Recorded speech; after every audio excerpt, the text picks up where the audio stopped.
about is the duck races. I saw a poster beside a river. What are they exactly? Well, you buy a yellow plastic duck, or as many as you like. They're £1 each. And you write your name on each one.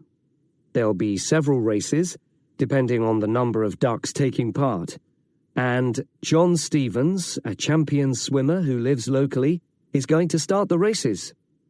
All the ducks will be launched into the river at the back of the cinema. Then they'll float along the river for 500 metres, as far as the railway bridge. And are there any prizes? Yes. The first duck in each race to arrive at the finishing line wins its owner free tickets for the concert on the last night of the festival. You said you can buy a duck. I'm sure my children will both want one. They're on sale at a stall in the market. You can't miss it. It's got an enormous sign showing a couple of ducks. OK, I'll go there this afternoon. I remember walking past there yesterday. Now, could you tell me something about the flower show, please? Well, admission is free, and the show is being held in Bythwaite Hall. Sorry, how do you spell that? Bythwaite.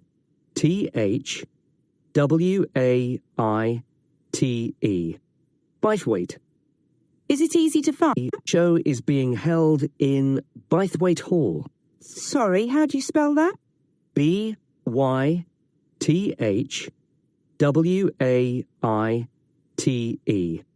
Bythwaite. Is it easy to find? I'm not very familiar with the town yet. Oh, you won't have any problem. It's right in the centre. Bythwaite Hall. Sorry, how do you spell that? Bythwaite.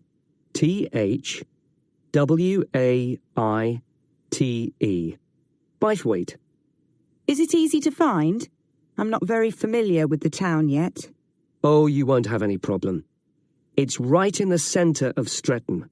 It's the only old building in the town, so it's easy to recognise. I know it. I presume it's open all day.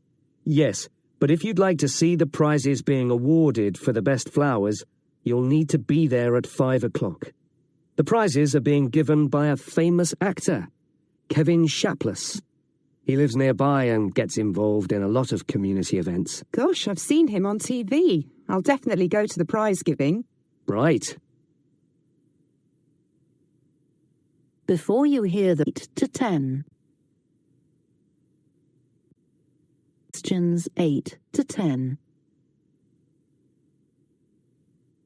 I've seen a list of plays that are being performed this week, and I'd like to know which is suitable for my children and which ones my husband and I might go to.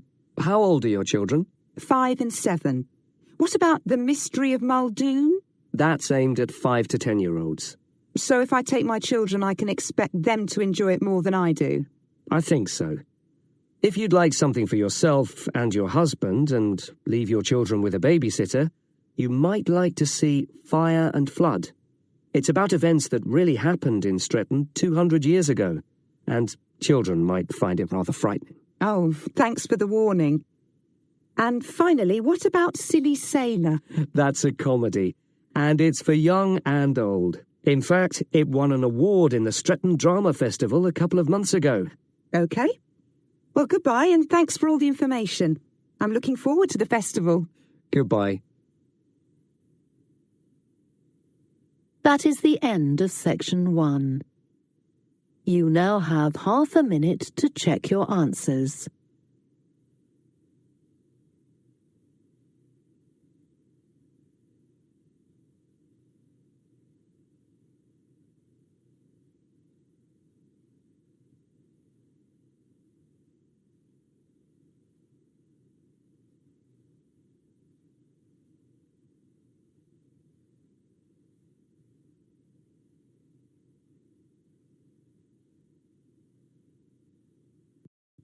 Now turn to section 2. Section 2. You will hear a guide at an art museum talking to a group of visitors. First, you have some time to look at questions 11 to 16.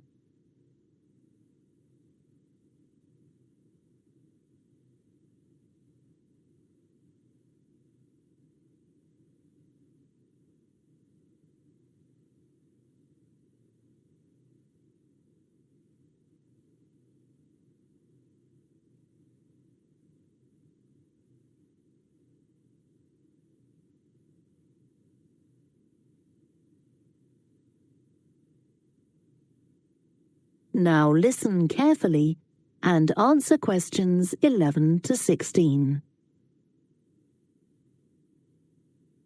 Good morning and welcome to the museum, one with a remarkable range of exhibits which I'm sure you'll enjoy.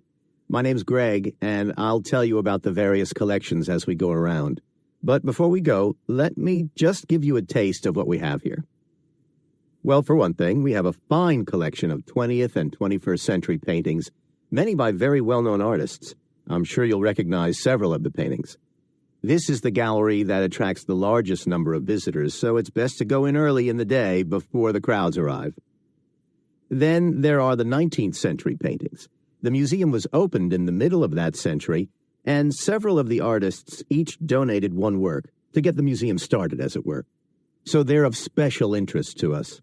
We feel closer to them than to other works. The sculpture gallery has a number of fine exhibits, but I'm afraid it's currently closed for refurbishment.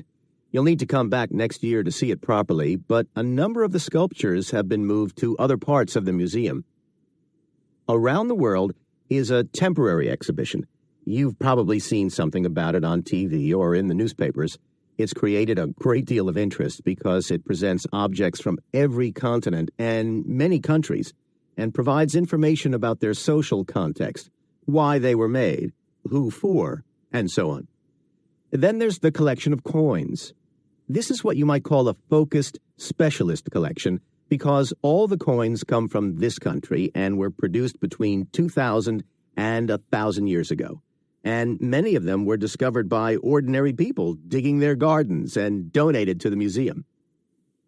All our porcelain and glass was left to the museum by its founder when he died in 1878, and in the terms of his will, we're not allowed to add anything to that collection. He believed it was perfect in itself, and we don't see any reason to disagree. Before you hear the rest of the talk, you have some time to look at questions 17 to 20. Okay, in case you need it. Most of the museum facilities are downstairs in the basement, so you go down the stairs here. When you reach the bottom of the stairs, you'll find yourself in a sitting area with comfortable chairs and sofas where you can have a rest before continuing your exploration of the museum. We have a very good restaurant which serves excellent food all day in a relaxing atmosphere. To reach it, when you get to the bottom of the stairs, go straight ahead to the far side of the sitting area, then turn right into the corridor. You'll see the door of the restaurant facing you. If you just want a snack or if you'd like to eat somewhere with facilities for children, we also have a cafe. When you reach the bottom of the stairs, you'll need to go straight ahead, turn right into the corridor, and the cafe is immediately on the right. And talking about children, there are baby-changing facilities downstairs. Cross the sitting area, continue straight ahead along the corridor on the left, and you and your baby will find the facilities on the left-hand side. The cloakroom, where you should leave coats, umbrellas, and any large bags, is on the left-hand side of the sitting area. It's through the last door before you come to the corridor. There are toilets on every floor, but in the basement, they're the first rooms on the left when you get down there. Okay. Now, if you've got anything to leave in the cloakroom, please do that now, and then we'll start our tour. That is the end of section 2. You now have half a minute to check your answers.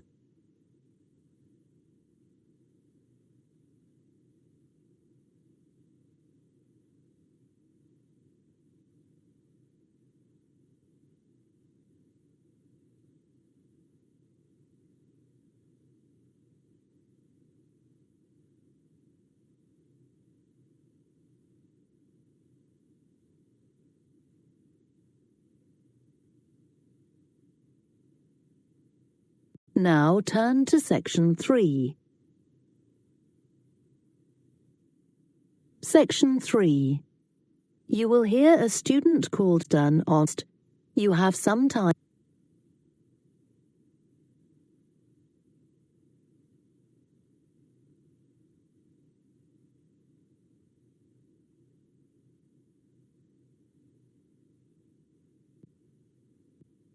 Listen carefully and answer questions 21 to 26. Hi, Joanna. Good to meet you. Now, before we discuss your new research project, I'd like to hear something about the psychology study you did last year for your master's degree. So, how did you choose your subjects for that? Well, I had 6 subjects, all professional musicians and all female. 3 were violinists, and there was also a cello player and a pianist and a flute player.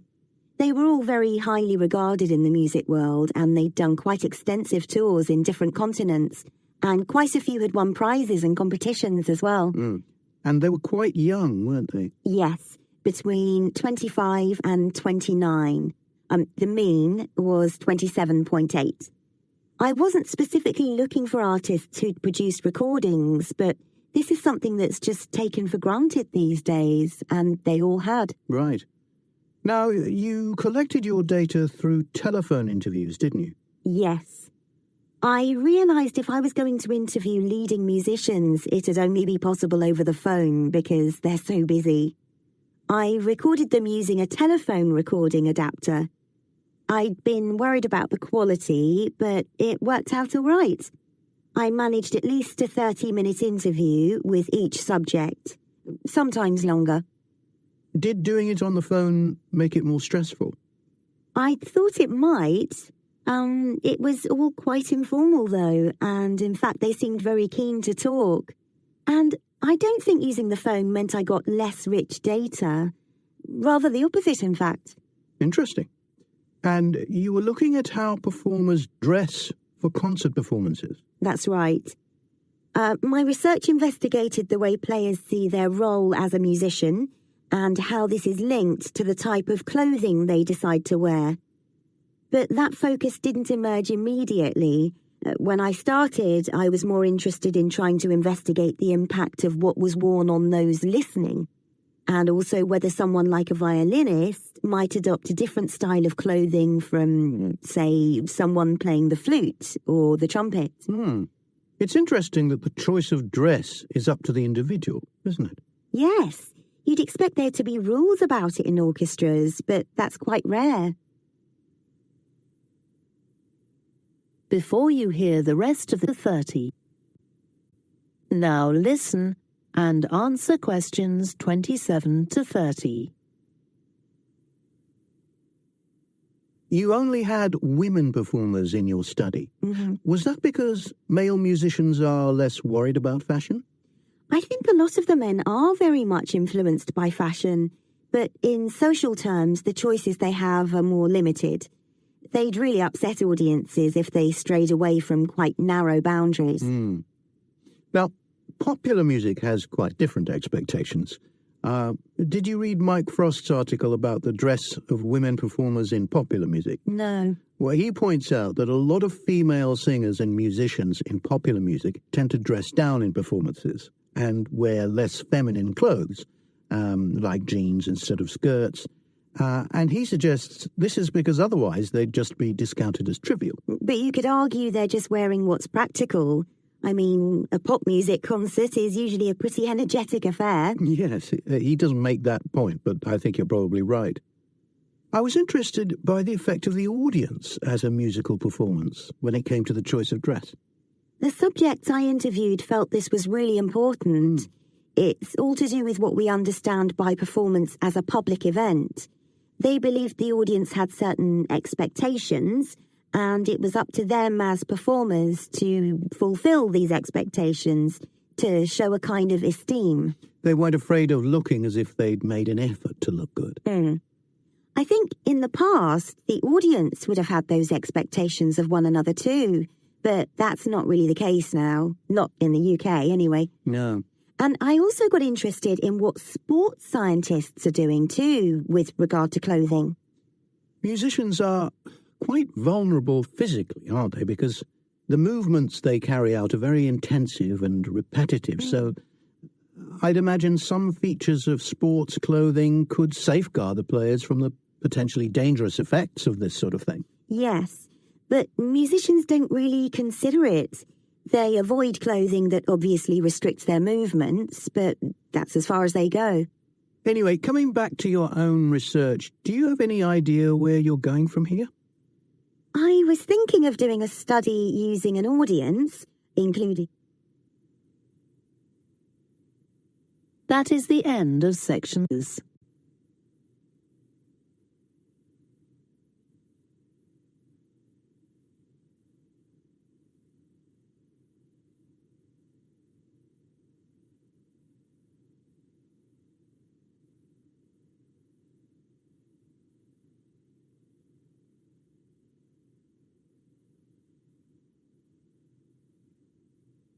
Now turn to section 4.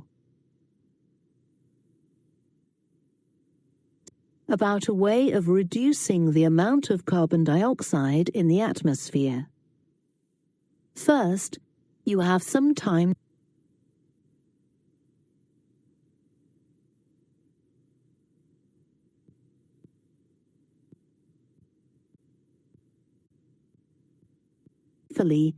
and answer questions 31 to 40. Last lecture, a major cause of climate change is the rapid rise in the level of carbon dioxide in the atmosphere over the last century. If we could reduce the amount of CO2, perhaps the rate of climate change could also be slowed down.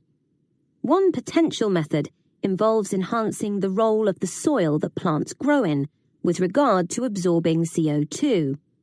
Ratan Lal, a soil scientist from Ohio State University in the USA, claims that the world's agricultural soils could potentially absorb 13% of the carbon dioxide in the atmosphere, the equivalent of the amount released in the last 30 years, and research is going on into how this might be achieved. Lal first came to the idea that soil might be valuable in this way, not through an interest in climate change, but rather out of concern for the land itself and the people dependent on it. Carbon-rich soil is dark, crumbly and fertile, and retains some water. But erosion can occur if soil is dry, which is a likely effect if it contains inadequate amounts of carbon. Erosion is of course bad for people trying to grow crops or breed animals on that terrain. In the 1970s and 80s, Lal was studying soils in Africa so devoid of organic matter that the ground had become extremely hard, like cement. There he met a pioneer in the study of global warming, who suggested that carbon from the soil had moved into the atmosphere. This is now looking increasingly likely. Let me explain. For millions of years, carbon dioxide levels in the atmosphere have been regulated, in part, by a natural partnership between plants and microbes, tiny organisms in the soil. Plants absorb CO2 from the air and transform it into sugars and other carbon-based substances. While a proportion of these carbon products remain in the plant, some transfer from the roots to fungi and soil microbes, which store the carbon in the soil. The invention of agriculture some 10,000 years ago disrupted these ancient soil-building processes and led to the loss of carbon from the soil. When humans started draining the natural topsoil and ploughing it up for planting, they exposed the buried carbon to oxygen. This created carbon dioxide and released it into the air. And in some places, grazing by domesticated animals has removed all vegetation, releasing carbon into the air. Tons of carbon have been stripped from the world's soils, where it's needed, and pumped into the atmosphere. So, what can be done? Researchers are now coming up with evidence that even modest changes to farming can significantly help to reduce the amount of carbon in the atmosphere. Some growers have already started using an approach known as regenerative agriculture. This aims to boost the fertility of soil and keep it moist through established practices. These include keeping fields planted all year round and increasing the variety of plants being grown. Strategies like these can significantly increase the amount of carbon stored in the soil, so agricultural researchers are now building a case for their use in combating climate change.